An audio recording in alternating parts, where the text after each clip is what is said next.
সকল একাদশ শ্রেণীর ছাত্রছাত্রীদের জন্য নিয়ে চলে এলাম প্রথম সেমিস্টারের দর্শন বিষয়ের একটি চূড়ান্ত গুরুত্বপূর্ণ নমুনা প্রশ্নপত্র ও সাথে তার উত্তর। এই নমুনা প্রশ্নপত্রে থাকা প্রতিটা প্রশ্ন পরীক্ষার জন্য ভীষণ গুরুত্বপূর্ণ, পরীক্ষাতে আসার মতো প্রশ্ন। কাজেই সম্পূর্ণ প্রশ্নপত্রটি আমরা প্রথম থেকে শেষ পর্যন্ত দেখব এবং তোমরা অবশ্যই কমেন্টের মাধ্যমে এটা জানাবে যে এই প্রশ্নপত্রে থাকা প্রশ্নগুলির মধ্যে তোমার কটি প্রশ্নের উত্তর জানা ছিল।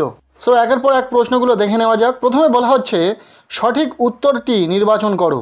এখানে 40টি এমসিকিউ টাইপ প্রশ্নের উত্তর লিখতে হবে। প্রতিটি প্রশ্নের মান 1 করে টোটাল 40 নম্বর রয়েছে। প্রথম প্রশ্ন, সাদৃশ্য জ্ঞানের ভিত্তিতে উৎপন্ন জ্ঞান হলো, উত্তর হবে অপশন নম্বর খ, অনুমান। এরপর দ্বিতীয় প্রশ্ন, ভারতীয় দর্শনের মূল উৎস কি, উত্তর হবে অপশন নম্বর গ, বেদ। নেক্সট 3 নম্বর প্রশ্ন, দর্শন হলো ব্যাপকতর বিজ্ঞান, বলেছেন কে, উত্তর হবে স্পেন্সার, অর্থাৎ অপশন নম্বর খ। নেক্সট 4 দাগের প্রশ্ন, অধিবিদ্যা সম্ভব নয় কথা বলেছেন, উত্তর হবে হিউম। নেক্সট 5 দাগের প্রশ্ন, ন্যায় মতে ড্যাশ ভিত্তি হলো ব্যক্তি জ্ঞান, উত্তর হবে অপশন নম্বর খ, অনুমানের। এরপর 6 দাগের প্রশ্ন, যুক্তিবিদ্যার আলোচ্য বিষয় হলো, উত্তর হবে অপশন নম্বর খ, অনুমান। এরপর 7 দাগের প্রশ্ন, ভারতীয় দর্শনে পরম পুরুষার্থ হলো, উত্তর হবে অপশন নম্বর ঘ, মোক্ষ। নেক্সট 8 দাগের প্রশ্ন, কোন দর্শনকে লোকায়ত দর্শন বলা হয়, উত্তর হবে অপশন ক, চারবাক। এরপর 9 দাগের প্রশ্ন, ভারতীয় দর্শনের উদ্দেশ্য হলো, উত্তর হবে অপশন নম্বর গ, সত্য বা তত্ত্ব উপলব্ধি।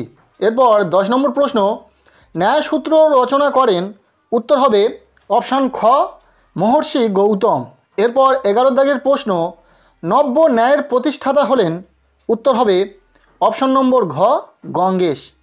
এরপর 12 দাগের প্রশ্ন, আস্তিক কাদের বলা হয়, উত্তর হবে এখানে থাকা অপশন নম্বর ক, যে সম্প্রদায় বেদকে প্রমাণ্য গ্রন্থ বলে মনে করে।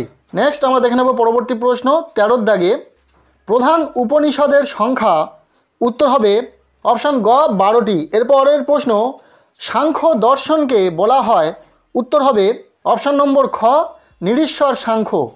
এরপর 15 দাগের প্রশ্ন, দর্শন ও বিজ্ঞানের পার্থক্য হলো, উত্তর হবে অপশান নম্বর খ, মাত্রাগত। নেক্সট 16 দাগের প্রশ্ন, চর্চা কথার অর্থ হলো, উত্তর হবে অপশান নম্বর গ, জানা। নেক্সট প্রশ্ন 17 দাগে, প্রত্যক্ষই একমাত্র প্রমাণ, ভারতীয় দর্শনে এ কথা বলেন, উত্তর হবে অপশান নম্বর ক, চারবাক। এরপর 18 দাগের প্রশ্ন, বস্তুর সত্তা নিয়ে আলোচনা করে দর্শনের যে শাখা তার নাম হলো, উত্তর হবে অধিবিদ্যা, অর্থাৎ অপশান নম্বর গ। এখানে থাকা প্রতিটা প্রশ্নই গুরুত্বপূর্ণ, কাজেই প্রতিটা প্রশ্ন খুব ভালো করে পড়বে। এর পাশাপাশি আরও অনেক প্রশ্ন তোমাদেরকে পড়তে হবে, যার জন্য ইতিমধ্যে একটি নমুনা প্রশ্নপত্র ভিডিওর মাধ্যমে শেয়ার করেছি তোমাদের সাথে, যে ভিডিওর লিঙ্ক তোমরা এই ভিডিওর ডেসক্রিপশনে পেয়ে যাবে অথবা চ্যানেলে গিয়েও দেখে নিতে পারো। পাশাপাশি সম্পূর্ণ বই থেকে কিন্তু প্রচুর শর্ট প্রশ্ন তোমাদেরকে পড়তে হবে। এরপর 19 দাগের প্রশ্ন, বিষয়ের মধ্যেকার অসঙ্গতি দূর করে কোন প্রমাণ, উত্তর হবে অপশন নম্বর ঘ, অর্থাপত্তি। এরপর 20 দাগের প্রশ্ন, ন্যায় দর্শন অনুযায়ী মান কথার অর্থ হলো, উত্তর হবে অপশন নম্বর খ, জ্ঞান। নেক্সট 21 দাগের প্রশ্ন, ধারণার উৎস হলো মুদ্রণ, কথা বলেছেন, উত্তর হবে অপশন নম্বর খ, হিউম। নেক্সট 22 দাগের প্রশ্ন, চারবাক দর্শনের প্রতিষ্ঠাতা কে, উত্তর হবে অপশন নম্বর ক, ঋষি বৃহস্পতি। নেক্সট 23 দাগের প্রশ্ন, বস্তুর বর্ণ, গন্ধ, স্বাদ ইত্যাদির অনুভূতি হলো, উত্তর হবে অপশন নম্বর গ, সংবেদন। নেক্সট 24 দাগের প্রশ্ন, ড্যাশ দার্শনিকের মতে অবরোহ পদ্ধতি মাধ্যমে জ্ঞান লাভ করা যায়, উত্তর হবে অপশন নম্বর ক, বুদ্ধিবাদী।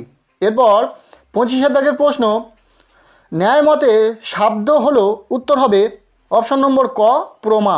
এরপর 26 দাগের প্রশ্ন, প্রকার শব্দের অর্থ কী, উত্তর হবে বিশ্লেষণ, অর্থাৎ অপশন নম্বর খ। এরপর 27 দাগের প্রশ্ন, কোন প্রত্যক্ষকে বাক্যে প্রকাশ করা যায়, উত্তর হবে অপশন নম্বর খ, সবিকল্পক প্রত্যক্ষকে। এরপর 28 দাগের প্রশ্ন, ড্যাশ শব্দের অর্থ হলো প্রকার শূন্য, উত্তর হবে অপশন নম্বর ক, নিষ্প্রকারক। এরপর 29 দাগের প্রশ্ন, অভিজ্ঞতাবাদ অনুসারে জ্ঞান উৎপন্ন হয়, উত্তর হবে অপশন ক সংবেদন থেকে। এরপর 30 দাগের প্রশ্ন, হেতু ও সাধ্যের সাহচর্য নিয়মকে কি বলে, উত্তর হবে ব্যাপ্তি, অর্থাৎ অপশন গ। এরপর 31 দাগের প্রশ্ন, হেতু ও সাধ্যের সাহচর্যের জ্ঞানকে ড্যাশ বলে, উত্তর হবে অপশন খ ব্যাপ্তিগ্রহ। এরপর 32 দাগের প্রশ্ন, যোগ দর্শনের প্রধান ভাষ্যকার হলেন, উত্তর হবে অপশন নম্বর ক বেদব্যাস। এরপর 33 দাগের প্রশ্ন, প্রত্যক্ষই একমাত্র প্রমাণ, ভারতীয় দর্শনে এ কথা বলেছেন কে, উত্তর হবে অপশন নম্বর খ চার্বাক। এরপর 34 দাগের প্রশ্ন, আমাদের জ্ঞান সম্পর্কিত যাবতীয় প্রশ্ন আলোচিত হয় দর্শনের যে শাখায়, তার নাম হলো, উত্তর হবে অপশন নম্বর খ জ্ঞানবিদ্যা। নেক্সট 35 দাগের প্রশ্ন, জ্ঞান হলো দুটি ধারণার মধ্যে মিল বা অমিল প্রত্যক্ষ, কোন দার্শনিকের বক্তব্য, উত্তর হবে অপশন নম্বর খ লক। এরপর 36 দাগের প্রশ্ন, বিমূর্ত সামান্য ধারণা খণ্ডন করেছেন, উত্তর হবে অপশন নম্বর গ বার্কলে। এরপর 37 দাগের প্রশ্ন, লাইবনিজের মতে দ্রব্যের ধর্ম হলো, উত্তর হবে অপশন নম্বর গ আত্মসক্রিয়তা। এরপর 38 দাগের প্রশ্ন, দর্শন শাস্ত্রের আদি পুরুষকে, উত্তর হবে অপশন নম্বর ঘ থেলস। এরপর 39 দাগের প্রশ্ন, দর্শন হলো বিশুদ্ধ সত্তার বিজ্ঞান, এটি কার মতবাদ, উত্তর হবে অপশন নম্বর ক অ্যারিস্টটল। এরপর 40 দাগের শেষ প্রশ্ন, নরমপন্থী বুদ্ধিবাদের প্রবক্তা হলেন, উত্তর হবে অপশন নম্বর ঘ স্পিনোজা।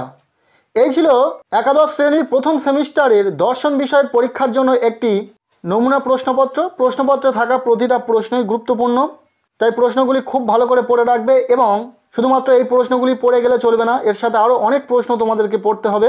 সো আজকের এই ভিডিওটি এতটুকুই। ভালো লেগে থাকলে লাইক করো, আমাদের এই চ্যানেলে নতুন হলে চ্যানেলটিকে সাবস্ক্রাইব করে রাখো এবং পারলে ভিডিওটি বন্ধুদের সাথে প্রচুর শেয়ার করে দাও।